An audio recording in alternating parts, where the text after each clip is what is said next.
Halo, salam sehat kawan Diska. Kembali lagi bersama saya Sari Cantik dalam program Info Sehat, informasi seputar kesehatan. Semoga kawan Diska dimanapun Anda berada selalu diberi kesehatan, keselamatan, rezeki yang berlimpah dan juga barokah. Oke, menjadi sehat dan bugar adalah harapan bagi semua orang. Tapi bagaimana mengetahui kita dalam kondisi sehat dan bugar atau tidak? Dan saat ini saya sudah bersama Mas Erwin, PJ Kesja Dinas Kesehatan PP dan KB Kota Madiun.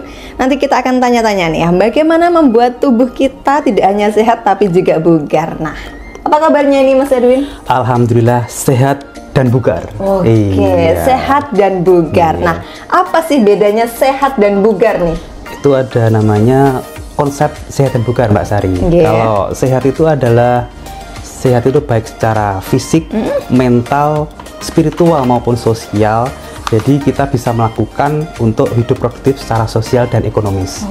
Kalau konsep bugar, pengertian bugar itu adalah kemampuan untuk melakukan kegiatan sehari-hari dengan optimal tanpa rasa lelah, dan setelah itu kita bisa melakukan aktivitas lain di dalam keadaan yang tidak terduga. Misalkan kalau kita seperti ini ya, kita setelah pulang kerja sudah 8 jam sehari di kantor, sudah capek. Nah, dia dikatakan bugar. Setelah bekerja di sini kita masih bisa melakukan kegiatan lain di luar aktivitas jam kerja kita. Itu bisa dikatakan bugar. Iya. Jadi kondisi fisiknya itu masih tetap kuat, gitu ya? Masih kuat, iya. Tanpa rasa lelah, gitu, iya. Nah, kalau produktif nih, tadi menyebutkan produktif nih Mas Erwin nih. Kalau kita sudah dikatakan sehat, bugar, akhirnya kita bisa menjadi produktif. Nah, produktif itu apa? Produktif itu kemampuan dalam menghasilkan sesuatu atau mendatangkan hasil berupa pekerjaan yang lebih banyak. Artinya ide-ide kita yang sudah kita pikirkan dengan kita sudah sehat bugar, kita bisa menjelaskan bugar-bugar yang lainnya. Bugar yang lain maksudnya itu pekerjaan-pekerjaan atau ide kita bisa dituangkan di luar jam kerja kita. Iya, seperti itu. Mendatangkan cuan juga ya ini kayaknya ya. Kalau kita produktif sehat, seperti bukan itu. Produktif. Iya. Nah, ini nggak cuma tubuh aja yang sehat, tapi dompet kita juga tetap sehat. Gitu betul ya? betul sekali ya. Kalau kita sehat bugar, bisa mendatangkan cuan juga. Oke, Mas Erwin. Kalau bagaimana sih atau apa yang perlu kita lakukan nih supaya tubuh kita tuh tetap sehat, bugar dan juga produktif nih? Ada tips-tips apa aja nih? Iya, kalau seperti kita ini Mbak Sari ya, kita ini kan kerja di kantor. Dan kita sudah melakukan pekerjaan dan di kantor itu 8 jam sehari. Itu kalau dihitung ya, itu sepertiga hidup kita itu habis di kantor. Iya, nah habis di kantor. Nah, kita harus mengimbanginya dengan agar bisa sehat, bugar, produktif, kita harus melakukan aktivitas fisik. Nah, iya, aktivitas fisik itu manfaatnya apa? Nah, ini aktivitas ada 3 manfaat. Yang pertama itu bisa menurunkan faktor resiko penyakit metabolik. Biasanya contohnya ya diabetes, stroke, hipertensi. Nah, yang kedua, dengan aktivitas fisik kita bisa mengurangi stres dan cemas. Nah, yang ketiga, kalau aktivitas fisik itu bisa juga untuk meningkatkan daya tahan tubuh. Berarti kita tidak mudah sakit. Nah, dengan kita tidak mudah sakit, berarti kan produktivitas kita meningkat. Kalau kita tidak sakit, otomatis absensi kita di kantor kan bisa 100% Mbak Sari. Iya, action kita bisa 100%. Nah, iya kan? Tidak ada potongan min 2 atau min berapa itu. Loyalitas sama batas ya pasti. Itu, iya, karena produktif itu tadi, sehat, bugar dan produktif itu tadi. Iya. Nah, kalau sehat itu kan mungkin bisa kita lihat kasat mata ya Mas Erwin ya. Iya. Nah, bagaimana kalau mengetahui tubuh kita itu ini sudah bugar atau belum nih, kita sudah sehat atau belum nih, karena kondisi fisik itu bisa dilihat ya, kalau sehat atau kalau murung atau bagaimana itu kan bisa dilihat. Nah, kalau mengetahui secara detail nih kita sudah bugar atau belum nih, karena kadang kita merasa sehat nih ya, tapi belum tentu juga bugar. Bugar belum sih gitu ya. Iya. Gimana nih? Kalau itu kita dengan penilaian namanya penilaian pengukuran kebugaran jasmani Mbak Sari. Bisa diukur ya, gitu bisa diukur, yaitu pengertiannya pengukuran kebugaran itu intinya menentukan tingkat kebugaran jasmani melalui pemeriksaan atau tes setiap komponen kebugaran jasmani. Gitu. Langkah penilaiannya yaitu pengisian data kesehatan, persiapan penilaian, dan akhirnya yang terakhir penilaian kebugaran jasmani. Oke, sebentar, satu-satu ya. Tadi disebutkan ada pengisian data kesehatan. Betul, iya. Melalui apa ini pengisian data ini dan apa aja yang harus diisi ini? Betul, iya. Kalau sebelum melakukan tes kebugaran jasmani itu ada namanya serangkaian komponen tes. Salah satunya yaitu kayak interview, mengisi kuesioner yang biasa kita kenal dengan PARQ. Oke, PARQ itu adalah serangkaian pertanyaan yang untuk menentukan upaya screening peserta layak atau tidak untuk mengikuti pengukuran kebugaran. Ya, itu biasanya ada 7 pertanyaan, Mbak Sari. Ada pertanyaan. Oh, banyak ya? Ya, ada. Yang pertama yaitu adakah kelainan jantung? Nah, biasanya dokter menyatakan pernah ke peserta ini adakah kelainan jantung atau tidak. Kalau ada kelainan jantung, sebaiknya tidak usah melakukan pengukuran kebugaran. Iya. Gitu. Yang kedua yaitu apakah pernah merasakan nyeri di dada atau nyeri di jantung? Saya juga sering merasakan nyeri di dada. Kalau itu kayaknya tanggal-tanggal segini gitu ya, nyeri gitu rasanya. Oh, beda lagi ya? Oh, beda, itu. Itu namanya kanker itu. Kantong kering ya? Iya. Terus yang ketiga apa namanya? Pernah merasakan sering pingsan atau tidak? Iya, gitu. Kalau apa namanya kalau merasa sering pingsan atau apa misalnya pusing-pusing yang agak parah, lebih baik tidak usah ikut pengukuran kebugaran jasmani karena nantinya juga membahayakan dirinya sendiri. Ya. Gitu ya. Yang keempat, apakah dokter pernah menyatakan tekanan darahnya tinggi atau tidak? Ya, itu. Kalau berpengaruh ya itu. Berpengaruh sekali. Kalau tekanan darah tinggi otomatis biasanya pusing yang nggak parah yang bisa merepotkan juga nanti kalau pengukuran. Yang kelima itu apakah ada masalah di tulang? Biasanya kalau pernah patah tulang atau di persendian ini, nanti pengukuran kebugaran juga tidak bisa maksimal karena ada kendala di ini. Ya, terus yang keenam, ketika mau melakukan pengukuran itu apakah Anda membawa obat-obatan berdasarkan resep? Misalkan apakah dokter meresepkan Anda obat jantung atau obat sedang dalam masa pengobatan betul, gitu ya? Itu ya, itu lebih baik nggak usah. Yang ketujuh, apakah ada fisik yang menyatakan bahwa Anda tidak bisa melakukan pengukuran kebugaran, misalnya pernah kena kesandung apa, luka atau apa, cedera atau apa, itu juga tidak bisa dilakukan pengukuran karena nanti hasilnya juga tidak bisa maksimal. Iya. Oke, tadi sudah disampaikan sama Mas Erwin ada 7 tahap ya untuk dilakukan PARQ tes ini. Jadi harus memang dijawab dengan sejujur-jujurnya gitu ya. Jawabannya harus tidak itu. Kalau ada salah satu jawaban tidak boleh. Boleh pun itu nanti atas rekomendasi dari dokter harus seperti apa melakukan pengukuran kebugaran. Mungkin semampunya atau seperti apa. Tapi hasilnya biasanya tidak maksimal, kurang gitu ya. Kurang maksimal, iya. Baik. Kalau sudah melakukan tes PARQ, nah selanjutnya adalah tes kebugaran. Nah, ini di tes apanya ini Mas Erwin kalau tes kebugaran nih? Oh iya, ya. Tes kebugaran itu kan contohnya macam-macam Mbak Sari. Sebenarnya ada banyak sekali metode-metode tes pengukuran kebugaran. Intinya itu untuk mengukur VO max biasanya, kadar oksigen dalam diri kita. Yang pertama itu contohnya ergocycle Astran. Ergocycle Astran itu biasanya yang dilakukan klub-klub sepak bola ketika merekrut pemain itu, Mbak Sari.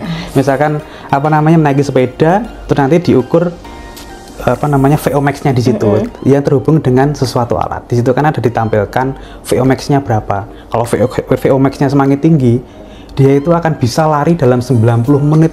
Main sepak bola itu tidak ada rasa lelah sama sekali. Iya, betul. Itu sangat menentukan sekali itu. Iya. Dan untuk yang sering kita lakukan, yang selama ini yang sering dilakukan untuk mengukur kebugaran itu, kita melakukan namanya tes rockpot. Oke, itu untuk masyarakat masyarakat umum ya, yang bisa kita aplikasikan gitu ya, Mas. Betul, iya. Tes rockpot. Iya, jadi tes rockpot itu tes di suatu lapangan itu untuk mengukur daya tahan jantung paru-paru orang dewasa. Iya. Oke. Nah, bagaimana itu cara kerjanya? Kalau tes rockpot, apakah kita harus lari sepanjang lapangan atau bagaimana nih? Ataukah ada waktu-waktu tertentu? Kalau selama ini ya tes kebugaran yang dilakukan secara rockpot ini dilakukan secara berkelompok, Mbak Sari. Biasanya satu OPD. Biasanya juga dilakukan untuk anak sekolah, calon jemaah haji, karyawan suatu instansi lah seperti itu. Nah di situ tes robot itu ada petugas khusus ini ya, yang mengkoordinir. Artinya di situ harus dilalui tes Pargiu-nya, harus diukur tensinya harus Tetep, seperti apa. Iya, dicek kesehatan dahulu sebelum dicek sebelum pengukuran kebugaran. Nah ini apa namanya, nantinya tes ini nanti menentukan dia bugar atau tidaknya. Nah tapi salah satu syarat yang harus dilalui yaitu kita harus menyediakan lapangan, Mbak Sari. Bukan berarti kita harus berlari sepanjang hari atau 10 kali putaran, itu ada jarak yang khusus ditentukan dari Kementerian Kesehatan. Nah, yang ditentukan Kementerian Kesehatan yaitu menyediakan lapangan atau jogging track sepanjang 1,6 km. Itu kalau diukur itu 4 kali putaran lapangan sepak bola. Seperti di Stadion Wilis itu 4 kali putaran lapangan sepak bola. Nah, di situ biasanya kita memberangkatnya itu sesuai dengan per kelompok, per usia. Nah, per usia. Oh, per usia. Ya, per usia. Ya. Nggak boleh gitu kalau umur 50 dicampur dengan 20. Tapi saya kasihan sama nenek saya, gitu gimana? Nggak boleh ditemenin gitu ya? Nggak bisa. Karena itu nanti apa namanya, mempengaruhi juga. Kalau misalkan ini ya, umur 50 dijadikan satu kelompok dengan umur 20 di satu kelompok. Nanti 20 menit yang dicapai oleh apa namanya, yang umur 50 itu dengan 20 menit yang dicapai oleh yang umur usia 20 muda, itu nanti hasilnya beda. Kalau umur 50 dengan 20 menit itu nantinya bisa menghasilkan apa namanya, rekomendasinya bisa cukup. Atau mungkin malah baik.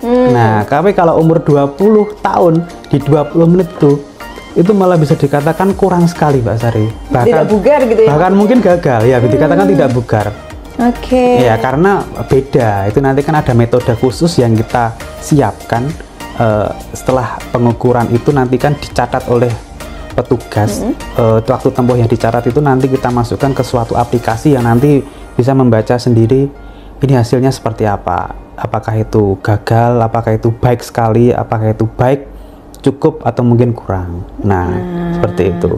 Tadi kalau pengukuran kebugaran yang disampaikan Mas Erwin tadi kan harus ada petugas, betul. Kemudian harus diukur oleh petugas ya sebelum melakukan kebugaran gitu ya. Nah, kalau secara mandiri nih, Mas Erwin, bagi masyarakat mungkin yang ingin mengetahui secara kondisi tubuhnya bugar atau tidak nih, apakah harus tetap menghubungi petugas atau bisa dilakukan sendiri secara mandiri? Nah, bagaimana ini prosesnya nih, Mas?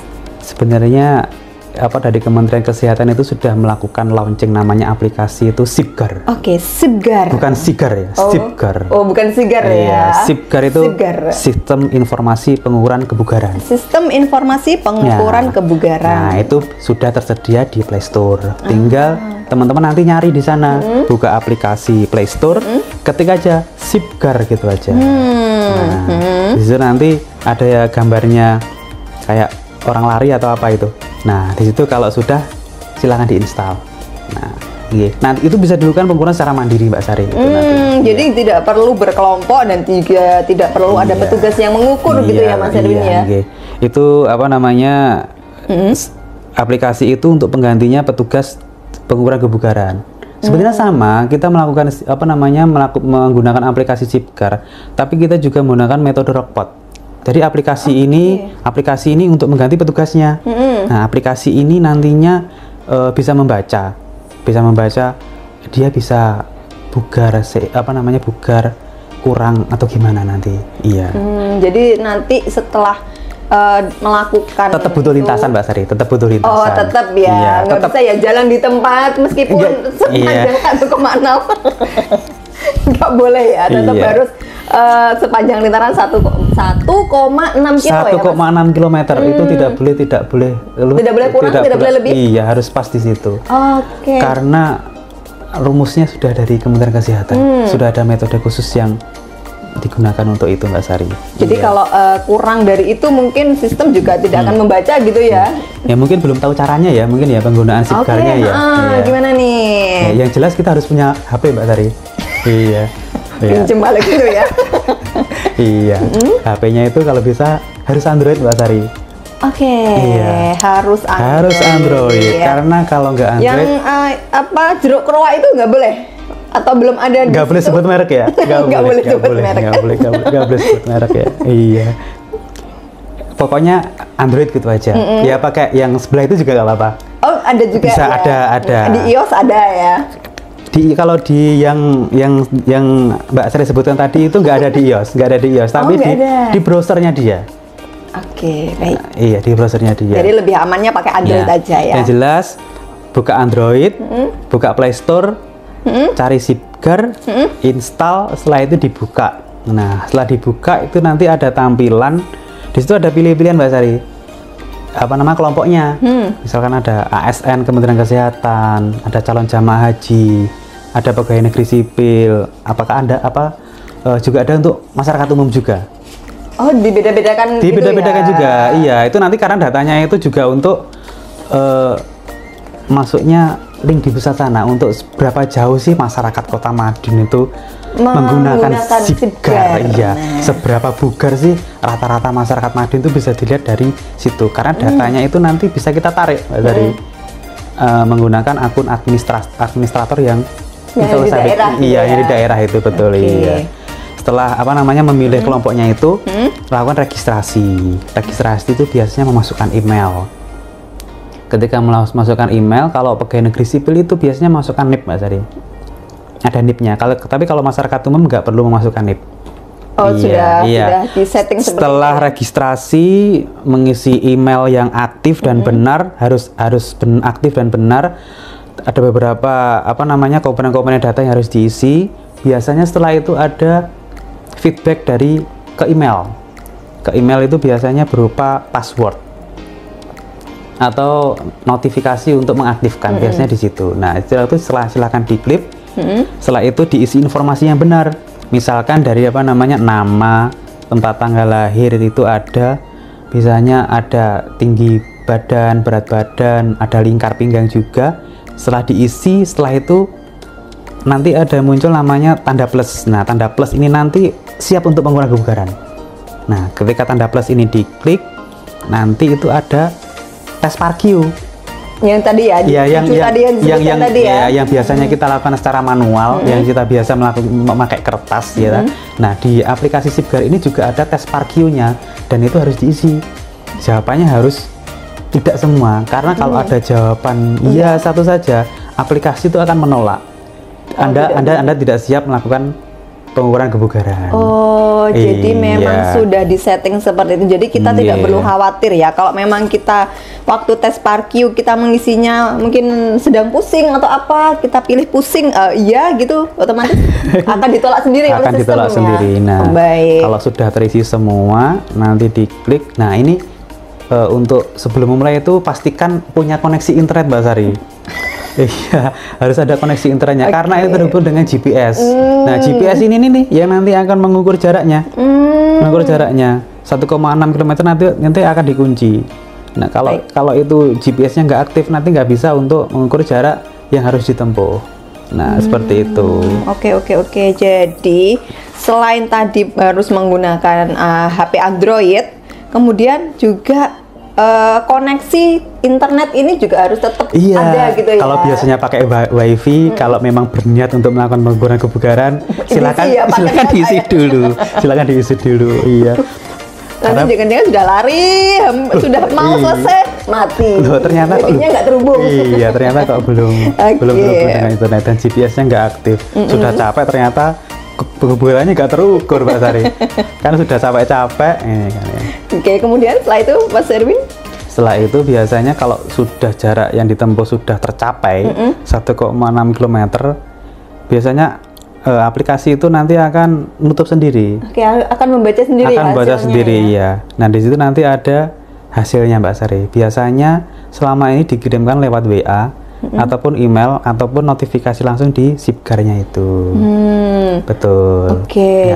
Nah, itu seperti yang saya sampaikan tadi. Jadi ada hasilnya itu ada bisa gagal, bisa cukup, bisa kurang, bisa baik sekali. Nah, di situ setelah ada namanya hasilnya itu biasanya ada rekomendasi latihan, Mbak Sari. Biasanya kalau misalkan cukup itu harus, saya belum kalau cukup itu biasanya harus latihan fisik berapa minggu, seminggu berapa kali, latihan fisiknya harus apa saja, misalkan harus ada feedbacknya ya, harus, iya itu nanti ada rekomendasinya. Aktivitas fisik 1, 2, 3 itu nanti tergantung hasil dari SIPGAR itu tadi. Oke, jadi ini memudahkan bagi kita ya, memudahkan bagi kita untuk mengukur kebugaran ya. Kita nggak perlu harus bersurat ke petugas, harus menyediakan itu nggak harus di lapangan Mbak Sari. Kalau secara mandiri SIPGAR itu bisa dilakukan di mana saja, yang penting jaraknya harus 1,6 km, itu mutlak harus 1,6 km. Oke, 1,6 itu tuh harus lari, jalan, atau harus gimana nih? Atau sesuai kemampuan kita? Sebenarnya sesuai kondisi fisik dan medis juga sih Mbak Sari ya. Kalau misalkan sudah capek gitu ya? Umur 40 ya, 40 atau 50 atau mungkin 60 ya, kalau bisa lari silahkan lari. Kalau misalkan bisa jalan cepat ya jalan cepat ya. Kalau masih muda seperti saya ya, umur 20 apa? Saya kasar ya 30-an lah, bisa katakan 30-an lah. Nah, kalau saya ya, kalau mau mencapai hasil bisa dikatakan cukup itu saja ya, umur saya kan 37. Bukan rahasia ini. Saya 37 ini. Saya soalnya baru 25. 37 ini ya. Nah, 37 itu untuk mencapai kondisi rekomendasi dari SIPGAR itu harus cukup, itu saya harus menempuh kurang lebih 11 menit Mbak Sari. 4 kali putaran stadion untuk bisa. Itu baru cukup ya padahal ya? Itu baru cukup. Itu harus 11 menit. Kalau mungkin pengen hasilnya baik, mungkin kita harus berlari 10 menit kurang Mbak Sari itu kalau saya. Jadi kalau saya terlalu bugar Mbak Sari. Oh iya, betul. Dilihat dari kondisi fisik ya, saya bukan bullying ya. Iya. Ini terlalu bugar saya ini kayaknya. Jadi kalau umur kayak saya ya, 25, 26 gitu, harus lebih di bawahnya itu harus kurang dari 10 menit. Harus kurang dari 10 menit. Bisa jadi satu putaran stadion itu harus ditempuh 2 menitan Mbak Sari. Satu putaran. Jadi bisa 8 menit itu bisa dikatakan baik. Nah, nanti itu akan diukur oleh sistem juga tapi ya, nanti akan diberikan oleh sistem. Aktivitas fisik itu kan nggak bisa dilakukan secara mendadak Mbak Sari. Apalagi kalau tiba-tiba kita harus langsung lari jauh gitu kan nggak bisa. Bertahap saja dulu, sekuatnya dulu. Mungkin minggu ini kita bisa berlatih mungkin 1 kali putaran dulu. Kalau kuat nanti tingkat lagi ke 2 putaran. Kalau kuat lagi 3 putaran, kalau kuat lagi 4 putaran. Nah, ketika sudah mencapai bisa 4 putaran, kita lihat waktu tempuhnya, ternyata kok masih 15 menit, 16 menit, 20 menit. Nah, untuk mencapai hasil baik itu kita harus meningkatkan sedikit waktu kita. Saya juga latihan seperti itu Mbak Sari. Nah, ini saya juga seperti itu. Makanya bugar ya? Bugar sekali saya. Iya, betul. Saya 4 kali putaran stadion itu ketika itu bisa 12 menit Mbak Sari, 11 menit. Cukup itu. 11 menit ya, itu baru cukup ya. Baru cukup seusia saya. Kalau seusia 50 itu 50, 53, 54 itu kalau cukup itu mungkin sekitar 20 menitan. Ya, karena semakin menurut usia ya. Jadi dikatakan bugar meskipun kita sama-sama 20 menit. Dengan usia yang di atas kita, mungkin di atas kita itu cukup, kita kurang gitu ya. Nah, tapi jangan lupa Mbak Sari, kalau mau pengukuran kebugaran, jangan langsung lari. Kita harus pemanasan dulu. Oh, tetap takutnya nanti cedera. Ya, cedera otot gitu ya. Mau mengejar mau bugar ini saya berarti harus berlari sampai stadion, buka aplikasi, kok lupa pemanasan di tengah jalan. Bisa cedera, bisa kram, bisa keseleo juga, bisa kram. Itu harus diperhatikan. Jangan lupa pemanasan. Sebelum ke inti, sebelum ke inti larinya kita harus pemanasan dulu, melemaskan otot-otot kaki juga. Iya. Mas Edwin, tadi untuk tes kebugaran ini atau melalui SIPGAR ini kan kita sudah pegang nih ya di aplikasi HP kita masing-masing. Nah, idealnya kita melakukan pengukuran kebugaran ini berapa bulan sekali atau berapa tahun sekali? Kalau olahraga itu Mbak Sari itu sebenarnya ada prinsip itu teratur Mbak Sari. Teratur itu kalau bisa ya 3 sampai 5 kali seminggu. Nggak bisa. Itu untuk iya, kalau aktivitas fisik ya. Kalau pengukuran kebugaran, monggo setiap seminggu sekali nggak apa-apa. Mungkin setiap minggu 2 kali nggak apa-apa. Tapi kalau bisa aktivitas fisik itu 3 sampai 5 kali seminggu dan minimal 30 menit sehari. Nah, itu biar fisik kita juga untuk meningkatkan daya tahan tubuh juga. Iya, betul. Iya, apalagi musim-musim seperti ini yang pancaroba angin seperti ini kan, dengan aktivitas fisik biasanya kita malah mager kan. Biasanya mager kan kalau sudah dingin, sudah ini mager kan, malas gerak, rentan terkena penyakit nanti, bisa flu atau seperti apa. Nah, dengan untuk menanggulangi itu ya salah satunya dengan aktivitas fisik. Nah, aktivitas fisik itu salah satunya dengan pengukuran kebugaran jasmani melalui aplikasi Sipgar. Oke, Sipgar. Nah, jangan lupa teman-teman ya, download aplikasi Sipgar. Iya, dicoba saja. Di semua Play Store, di semua ini ada ya, platform ada ya. Sementara baru tersedia di Play Store, Mbak Sari, di Android ya, sama yang di iOS itu tadi. Iya. Jadi memang aplikasi ini mungkin belum semua platform ada ya, tapi kalau HP-nya Android pasti bisa gitu ya. Tapi pastikan juga kalau mau mengikuti Sipgar, baterainya juga harus penuh, Mbak Sari. Nanti di tengah jalan nanti baterainya mati, habis nanti. Dan jangan lupa untuk mengisi paket data ya, itu yang penting karena koneksi internet dan GPS juga menentukan juga hasilnya nanti. Kadang kita lupa ya, saking semangatnya sudah lari, ternyata HP-nya nggak terkonek. Nah, ini jadi PR ya, kita harus kembali lagi ke titik nol ya. Harus kembali lagi mengukur lagi ya, Mas Ari ya. Oke, terakhir Mas Erwin, mungkin ada pesan-pesan yang bisa disampaikan ke masyarakat Kota Madiun khususnya. Iya, saat ini kan di Kota Madiun tuh banyak kemajuan dari Sari ya. Betul. Bisa dari ada lapak, terus ada namanya franchise makanan minuman yang bisa tersedia dalam online. Nah, itu kan juga bisa meningkatkan apa namanya, ada banyak makanan siap saji, ya siap antar. Yang itu apa namanya juga kita lebih kemalas gerak. Cukup tombol di handphone, ceklik gitu aja sudah sampai. Klik langsung ada yang datang ya. Nah, itu apalagi makanannya enak-enak, Mbak Sari. Nah, itu juga rentan terkena penyakit tidak menular seperti diabetes tadi, stroke, jantung juga itu tadi. Nah, mulai sekarang untuk menanggulangi penyakit tidak menular seperti itu, mulailah melakukan aktivitas fisik, konsumsi sayur juga, dan cek kesehatan secara berkala. Iya. Itu ya. Dan jangan lupa menggunakan aplikasi Sipgar dan bisa terukur. Setelah itu apa namanya, bisa mengetahui sejauh mana sih masyarakat Kota Madiun itu bugar melalui aplikasi Sipgar. Nah, betul. Ini karena tubuh itu tidak hanya sehat aja, tapi juga harus bugar ya, supaya kita dapat melakukan aktivitas-aktivitas yang mungkin di luar jam-jam kerja kantor kita tadi ya, tak terduga. Misalkan jam kita selesai, ternyata kita harus dinas kemana, itu kan juga memerlukan fisik dan tenaga. Nah, kalau bugar kan kita sehari-hari optimal tanpa rasa lelah, dan setelah itu kita bisa melakukan aktivitas yang lain lagi. Dan juga produktif ya. Betul. Aktivitas selanjutnya selalu siap. Jangan lupa untuk selalu download aplikasi Sipgar ya. Betul. Oke, terima kasih Mas Erwin sudah hadir hari ini menemani saya, tentunya menyampaikan informasi yang sangat seru hari ini ya, karena tubuh itu ternyata tidak hanya cukup untuk sehat saja, tapi juga harus bugar dan juga produktif. Nah, oke, nantikan info sehat selanjutnya dan selalu terapkan perilaku hidup bersih dan sehat dan juga germas. Bye-bye.